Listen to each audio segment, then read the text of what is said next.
Pois estamos de novo con todos vostedes, lle damos a boa noite e a benvida a Carmela Alfonso, portavoz do BNG no Concello de Vilanova de Arousa. Benvida, como estamos? Ben, gracias, moi boa tarde. Bueno, estamos facendo balance de concellos e balance de legislatura, estamos a ano e medio, o sea que en xuño facemos os 2 aniños de o 50% da legislatura, aínda que Gonzalo Durán leva xa moitos anos, pero facemos balance desta. Como valora este ano e medio de xestión no Concello de Vilanova? Bueno, pois para min é unha segunda etapa, como ben sabes, é dicir, pasei 8 anos anteriores xa con Gonzalo Durán e a corporación correspondente e nada, agora 8 anos despois, tive tamén un receso aí de 8 anos e agora volvemos pois buscando pois facer cousas polo ben dos veciños e das veciñas e tratando de impulsar a xente máis nova hacia adiante, porque eu penso que temos un tempo de máis enerxía e un tempo con menos enerxía que hai que tamén disfrutar de outras cousas, non? Xa son aboa neste cambio de etapas e, polo tanto, tamén é un cambio vital importante que me impulsa tamén, máis si cabe, a seguir mellorando as cousas para deixar algo mellor aos que veñen a posteriori. Claro. E como valoramos a situación económica do Concello? E logo vamos a ir un pouquiño analizando as parroquias, as diferentes áreas de xestión. Situación económica do Concello, como está? A situación económica do Concello está parexa a como cando a deixei, é dicir, eu empecín a ver un declive na segunda parte, a partir do 2011, de que nos entramos xa nun plan de axuste, estamos con uns axustes obrigatorios porque non nos dan as contas, os orzamentos se prorrogan constantemente, é dicir, agora mesmo estamos con orzamento de 2022 e, polo tanto, aquí as contas non dan. Pero o Partido Popular ten a maioría absoluta. Claro, facer un orzamento está chupado, non? Si hai realmente un plan de inversión, un posible plan de traballo por o Concello, pero non porque o despilfarro que se ven arrastrando é moito, entonces o plan de axuste xa te obriga a non contratar máis personal e, polo tanto, o que se está facendo é subcontratar, externalizar servicios e non traballar con medios propios, non? Entón, iso cada vez é como unha bola de neve que vai medrando porque, efectivamente, non se mellora na xestión, non? É dicir, se sigue facendo unha xestión de tirar patada hacia adiante e non se recortan gastos superfluos e se ten, ademais, moito gasto impropio, non? É dicir, se ven moitas veces que se fan gastos que non competiría facer ao Concello, como, non sei, ter unha escola infantil que, ao final, é unha competencia autonómica. Non ten medios o Concello para abordar esos servicios de calidad, con calidad, porque eu prefiero non ter servicio para nenos pequenos que darlle un mal servicio a unha escola infantil, non? Entón, eu creo que a Xunta é quen ten os medios e quen ten que poñer o servicio público en unhas condicións para os veciños e veciñas que respondan, non? Que respondan. Ademais desto, señor Alfonso, analizamos a situación de saneamento do Concello de Vilanova. Que información ten do estado da rede? Vamos a ver, nun pleno extraordinario que se fixo en novembro deste ano para subir as tasas, eu xa lle planteaba as tasas de saneamento e de agua e demais, eu xa lle planteaba ao Concello que o que procedía é ter saneamento para poñerlle tasas aos veciños. O primeiro era ter saneamento. E a mí me constaba que no rego do alcalde e todo seguía no mesmo estado que fai unha década. É dicir, que non se estaba realmente facendo un seguimento dos bombeos, que non se estaba mellorando os bombeos, que non se estaba a funcionar. Por lo tanto, cando se nos pideu aprobar a subida de tasas, eu lles dixen, primeiro teñan un saneamento. O que en vez de subirnos tasas, o que tiñan que facer vostedes é devolvernos as tasas que nos levan cobrado os veciños e veciñas por non sanear, E o visto está que, sin sabelo, ás portas estaban as 200 mariscadoras agardando ao señor alcalde para pedirlles explicacións por que se lle cerraba o esteiro de Vilanova en plena precampaña de Nadal, non? E o caso é, pois, eso, que estaba afectado por fecais, non? Ben, claro, acto seguido, cando a mí se me negou no pleno que había que, efectivamente, exixirlle a empresa que leva o saneamento, servicios externalizados, por tanto, que según o señor alcalde funcionan tamén externalizar os servicios mellor que os públicos, e o visto está que non estaban a funcionar, non? Que o saneamento non estaba a funcionar e que, polo tanto, había que melloralo. E iso foi o que lle dixo ás mariscadoras, e moi hábil unha das mariscadoras veulle a decir, e por que non fixo vostede eso antes, non? Porque se recoñeceu que había que mellorar os bombeos, que había que poñer bombeos novos e demais, por que non fixo vostede eso antes, non? Porque non se melloran as instalacións a tempo e se evitan, porque eu por o contrato que está vixente hasta o 2030, ainda quedan 5 anos de contrato da rede de saneamento, e hai recoñecido unha póliza de 6 millóns de euros para daños ambientales. Pois se o non facer saneamento está causando daños ambientales, por que non se resarce con esa póliza? É dicir, por que non se lle exixe á empresa que active esa póliza e digamos, resarza os danos ambientais que está causando todo este despropósito, pois como esta campaña de marisqueo que levaron nefasta as mariscadoras de Vilanova, non?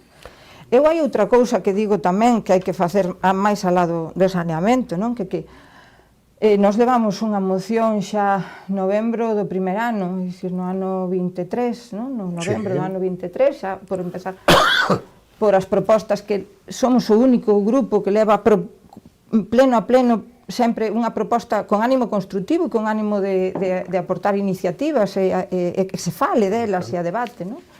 Unha das propostas era, pois, precisamente, que se mellorara o saneamento, pero tamén que se melloraran as prácticas nos areais. Non podemos seguir facendo o mismo, porque vai seguir pasando o mismo, vamos seguir empeorando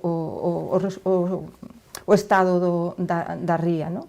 No litoral, os areais se están pasando as máquinas constantemente, se están quitando hasta os coídos, as gravas, e iso é o que defendo o areal, iso é o que agarra e defende o areal. Non hai máis que entrar na aduana durante todos os días do verán e se sacan camións semanais de algas poucas, con toda a grava e iso que a máquina saca, montañas de grava mezclada ca mallante, iso defende o areal. Se quitamos eso, e hai estudios da universidade, non é que o diga Carmela Alfonso, é que hai estudios das dúas universidades, da Universidade de Santiago e da Universidade de Vigo, que avalan este criterio, que é que non se deben sacar as mallantes continua e constantemente a ese ritmo, porque os areales non van a ter agarre, non? E iso tamén forma parte do aporte nutritivo ao mar. O mar, se lle quita e non se lle dá, e sabemos que se está extraendo mexillón, que se está extraendo marisco, se lle quitas isto como unha leira, non? Se lle quitas e non lle das, vamos quedar sin nada. Que porcentaxe de veciños tendrían ou non saneamento? Home, eu penso que ahora mismo... De veciños ou de territorios? Sí, eu penso que ahora mismo a maior parte do territorio, eu me atrevería a decir que o 80% do territorio ten amagos de saneamento, amagos. É dicir, ten a pantalla do saneamento, pasa por ali, pero que estén conectados e que funcione, é dicir, que este diseñado para que funcione, me atrevería a decir que nin o 50%. Nin a metade das conexións están activas e son útiles e está diseñado para que funcione. Polígono Industrial de Baión e a planta de biogás. De biogás ou bioresiduos. Sona fuerte, verdad? Sona metano, Hubo pleno? Donde está o... Non hubo pleno. Non, donde está o BNG? Donde está o BNG? O BNG está intranquilo. O BNG está intranquilo e está agardando os veciños e veciñas, non? Está agardando que alguén se pronuncie tamén, non? É dicir, desde logo, por a nosa parte, está claro que nos parece un despropósito. Xa co tema da planta de... Non sempre fomos moi partidarios da compostaxe, pero digamos que da compostaxe doméstica e da compostaxe comunitaria, de proximidade. Pero esas plantas, esas macroplantas de compostaxe, é dicir, o centralizar o de toda a provincia nun punto, non nos parece o sistema, non? Porque procesar todo eso vai a causar molestias. E ubicalo a escasos metros dun centro educativo, eso clama ao ceo. Xa hubo molestias e xa hubo problemas. Bueno, dicen que eran uns filtros, non sei que, eso sí o falamos en algún pleno e todo se iba a solucionar a respecto da planta de compostaxe. E agora medo me dá o da planta de biogás, pero non veo a ningún pleno, non se nos comunicou nada ao respecto, non coñecemos as condicións, pero que si nos tememos é que eso non está guardando as distancias debidas a un colexio e casi me atrevería a dicir que é un hospital do Salnés, non? É dicir, que temos unha planta de procesamento de residuos orgánicos mediante fermentación anaeróbica, é dicir, para producir metano, cos riscos que iso pode conllevar, eu creo que nunha ubicación non axeitada, Peixón, plan especial para o Terrón, para ese, bueno, esa fantasmagórica piscina, como é? Mario Termal. Parque lúcido, sí. Parque de ocio e non sei cantas cousas máis. Bueno, eso en tragadiñeiros, impresionante, eu creo que eso leva aí como 20 anos, non? Leva tempo, non sei cantos, pero leva tempo, e polo menos anunciando o tempo. O que pasa que parece ser que agora xa está o... Agora están 600.000 euros máis asignados. E que Costa xa dou visto bo para iso, non? En setembro do ano pasado. Sí, pero eso para que? Para facer novos documentos, como moito os suministros e as instalacións, e que hai uns centos de miles outra vez de euros. Eu descoñezo a cifra que se leva xa enterrada, e vamos a chamar así, porque arriba non se ve nada, o sea, enterrada. Bueno, porque que se compraron foi parcelas, non? Sí, pero agora parece ser que o que se están facendo, pois eso, a parte das autorizacións, os proxectos e os permisos e todo o demais, pouco máis hai, é dicir, penso que os suministros e centos de miles de euros novos que se van a poñer aí para algo que vai ser unha concesión privada, é dicir, todos esos cartos, centos de miles de euros que se levan públicos postos aí, é de cara a que unha empresa privada o explote. A min eso, o de meter cartos públicos e cartos públicos para servir a un emprendedor privado, un emprendedor que compra os terrenos emprendedor e que emprenda privadamente, non? É dicir, eu que as concesións bueno, eu das concesións teño moi mala impresión. Concepto. Moi mal concepto, porque, mero, non tes máis que aquí na Compostela, en Vila García, non? E ali ves o famoso balneario, concesión tras concesión, e toda unha ruína, non? Non tes máis que ver as pousadas, as famosas pousadas, non? Van a empezar, parece ser. Sí, bueno, sí. E aparte, cunha concesión a unha empresa, don Amancio López Seijas, a unha empresa, Obtusa, que pagará un canon cando teña beneficios. O sea, que vai digamos, a devolver esa inversión pública ás arcas públicas? Cero. Xa cho digo eu, cero. Senón máis inda desembolso. Porque o que sei desa concesión das pousadas, por exemplo, é que o que había era eso, un canon cero, en tanto en canto non houvese beneficios, que nos vai a ver, e unha implementación de máis recursos para que logo non haxa ningún servicio, non?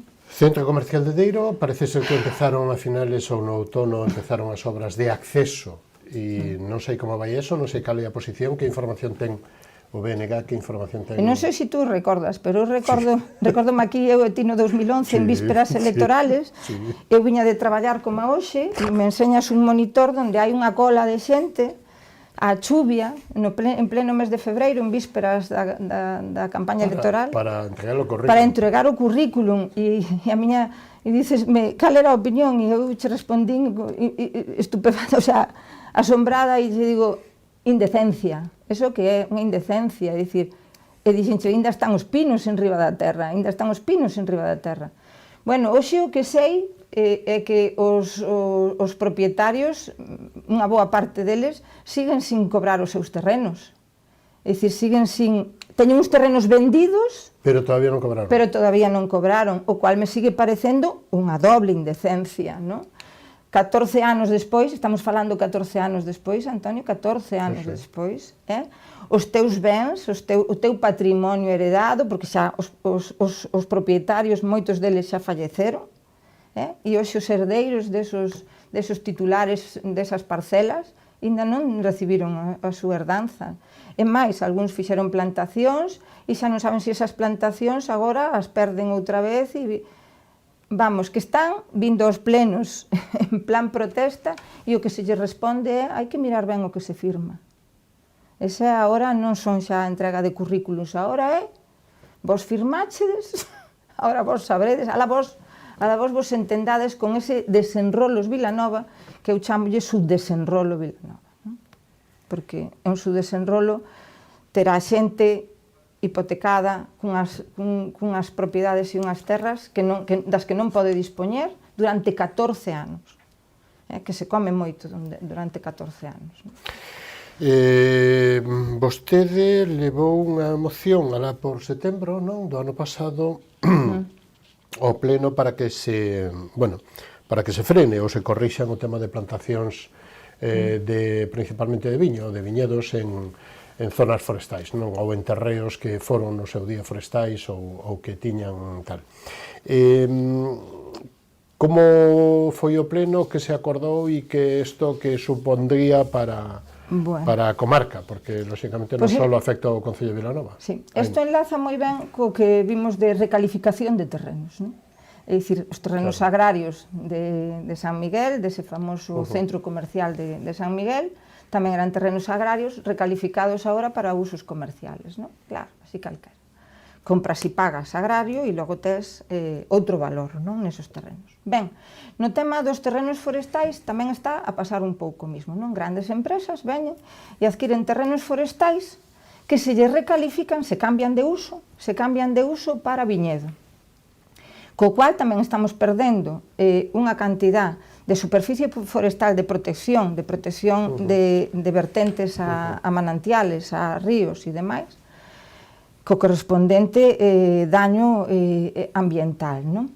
Pero que ademais isto estaba repercutindo xa e está repercutindo e eu sin sabelo xa tiña desde o mes de xuño a proposta preparada para, pois eso, equilibrar e pedir unha moratoria sobre este cambio de uso, non? É dicir, que os que están dando as autorizacións para pasar os terrenos forestais a viñedos, que parasen un pouco e que o meditasen un pouco máis, non?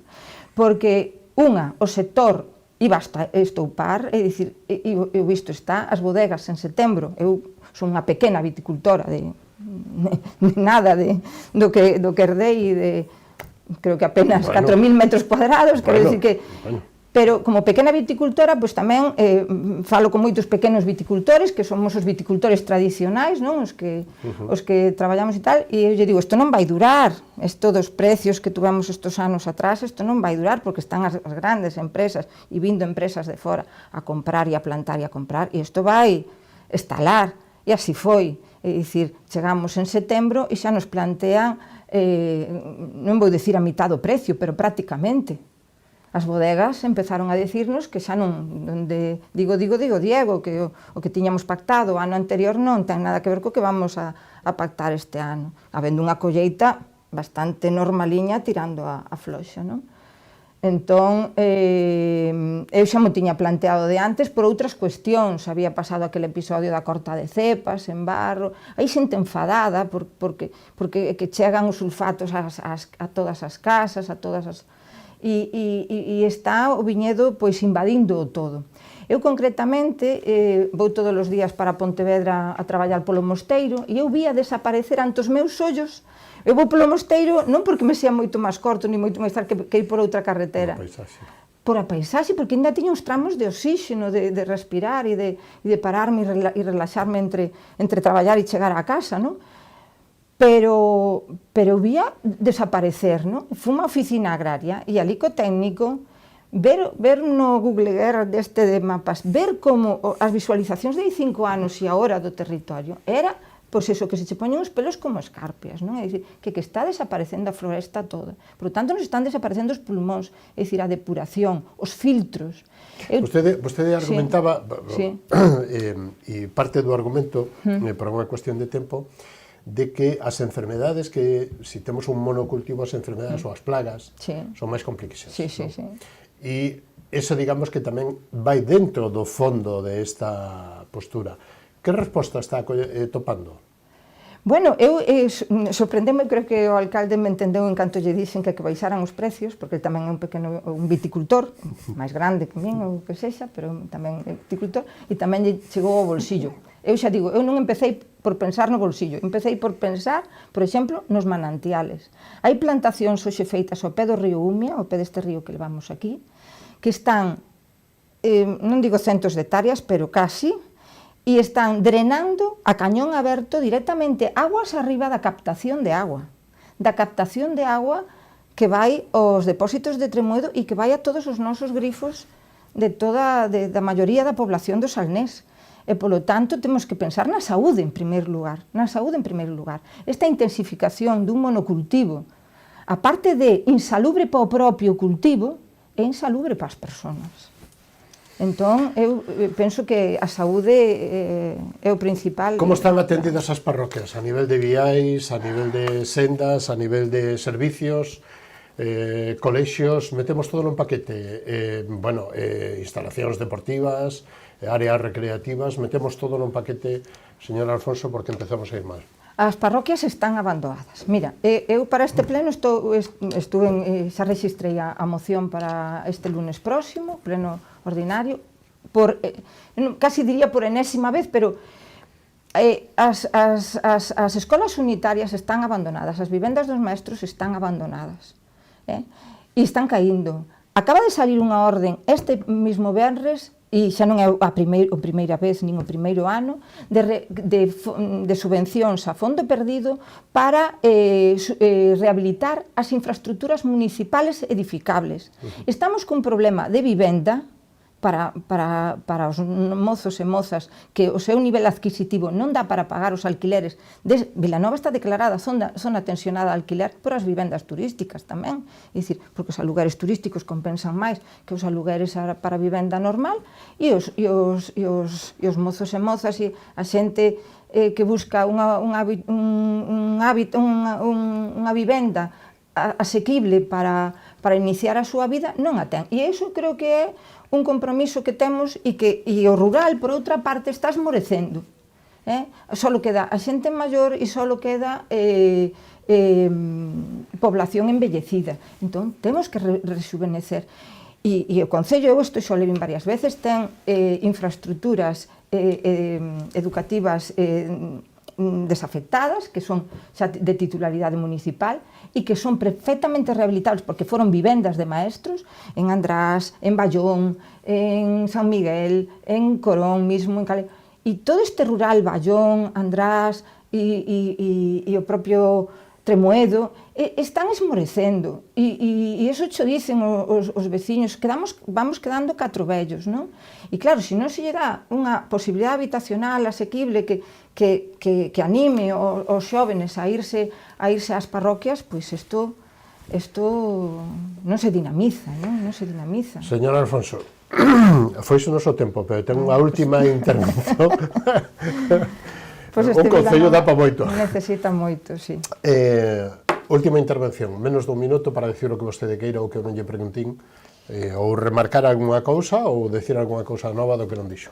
Bueno, nós, xa digo, desde o pleno número 1 e desde as oportunidades que tuvemos para ir ao Concello a facer propostas construtivas e con ánimo pois, de mellorar a situación da veciñanza, pois aí estamos. Nós creo que, a pesar da nosa pequena minoría, non? A veces conseguimos, eu me sorprendo, non? E aprendo constantemente de que a veces un solo, por exemplo, o Día da Violencia de Xénero, le vi unha moción pois, para mellorar a situación, temos moito problema tamén en Vilanova de violencia de xénero, e resulta que pois, a moción, por abstención dos demais, quedou aprobada co meu voto, non? Eu estou orgullosa e satisfeita de ter levado aí, pero voto en falta a participación veciñal, non? Eu vin plenos, é dicir, salón de plenos abarrotados para temas que non teñen ningunha trascendencia local, non? Amnistía en Cataluña, non sei, un pleno cheo de banderitas e un absurdo, non? E esos esperpentos é o que eu non quero da veciñanza, ver a veciñanza de Vilanova en esos esperpentos. Eu quero ver a veciñanza de Vilanova vir aos plenos a aportarnos e se non é aos plenos a donde queiran, que me atopen, non? E a que me fagan suxerencias e críticas e aportacións, non? É o que desde o bloque queremos para unha mellor Vilanova. Eu quero contar con esos veciños e veciñas que seguro teñen moito que aportar e que dar ao Concello. Bueno, lle agradecemos moito, señora Alfonso, que haya estado connosco esta edición de Falemos. Quedamos hasta unha vindeira ocasión. Cando queirás. Decindo, moitas gracias e boa noite. Nada, pues gracias a ustedes. Nos vamos a publicidade e damando os patrocinadores, volvemos e recibimos a José San Martín, primeiro tenente alcalde do Concello de Barro e portavoz do Partido Socialista. Non o perdan, será ahora mismo, dentro de un instante. Hasta ahora mismo.